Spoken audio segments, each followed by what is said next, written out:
Hello YouTube, it is Dr. Zombie here, and today I'm talking to you about Finlaggan Old Reserve Isla Single Malt Scotch Whiskey.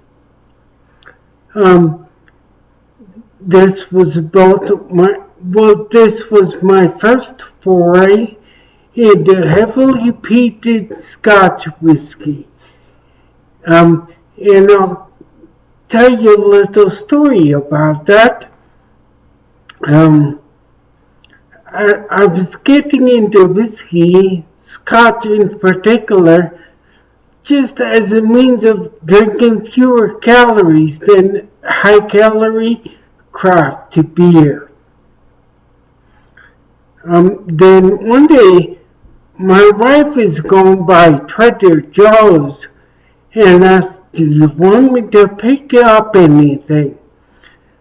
And I was thinking, well, yeah, would you please pick me up some whiskey? Okay, not the bottom of the shelf Trader Joe's brand, but also not a really expensive single malt Scotch. And she winds up coming home with this, which is a single malt Scotch. I thought it might be expensive, but she told me it was only $20. And that was just amazing. Now, I've since learned a few things about that. There's no age statement on this bottle, which means it could be anything above the legal limit for whiskey, which I think is 3 years. Has to be aged at least 3 years. Now, I also learned Finlaggan is not a distillery. It is a brand name, just a label, just a means of selling it.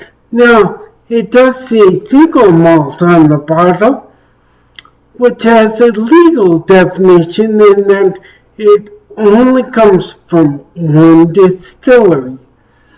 But since Finlaggan is not a distillery, it's kind of a mystery where it's from. A term that I've heard tossed around for that is bastard malt, meaning you don't know for sure who its parents are. Now, I found all that out, and I did some looking on the internet, and I could not find conclusive evidence of which distillery it came from. But a little while later, I bought a bottle of Bowmore.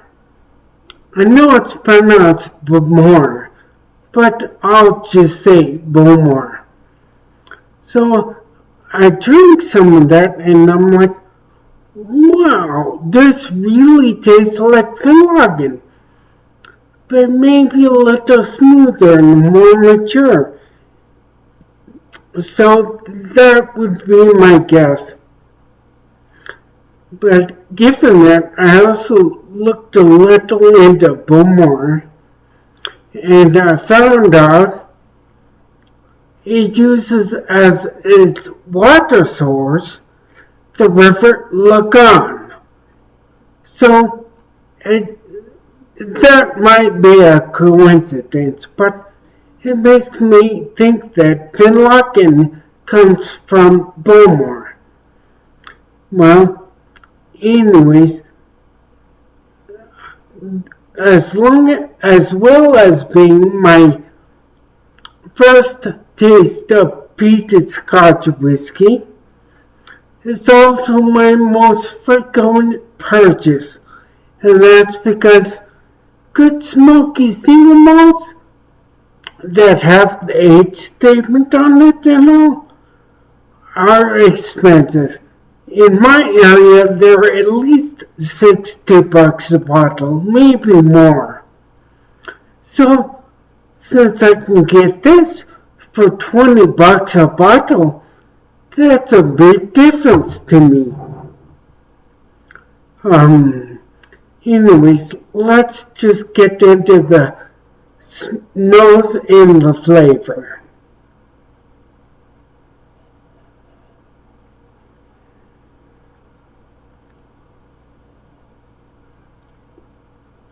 So definitely on the nose, you can smell some of the smoke, but you also get some brine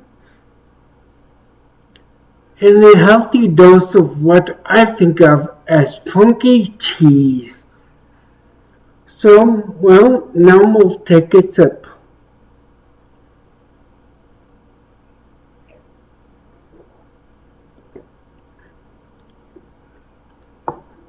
Well, you definitely get a lot of the smoke on the taste.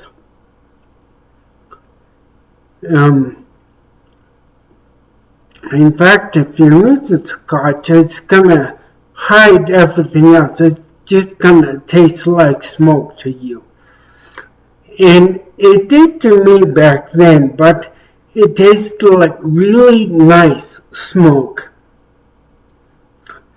I also taste the brine and funky cheese notes as well. And as I've said in the past, I'm not necessarily that skilled at pulling out the different flavors, but to me it tastes really good. I like this one a lot, but having compared it now to other age statement single malts, I can say it does taste young. It does taste like maybe that minimum 3 years. But it's still nice. And at $20 a bottle compared to 60, it's an easy choice for me to get.